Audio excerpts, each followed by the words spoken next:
ঠিক আছে, একসাথে দেখে নিন যে ঠান্ডা নয় ঈশতুষ্ণ জল বা কক্ষ তাপমাত্রার জল পান করুন।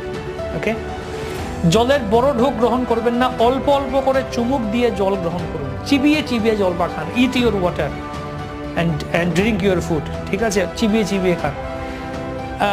দাঁড়িয়ে বা হেঁটে নয়, বসে শান্তিভাবে শান্ত হয়ে বসে জল পান করুন। খাবার সময় বা পরপরই জল পান করবেন না, খাবার থেকে 30 থেকে 45 মিনিট আগে আর 1 থেকে 1.5 ঘন্টা পর এই জলটা আপনারা পান করতে পারেন।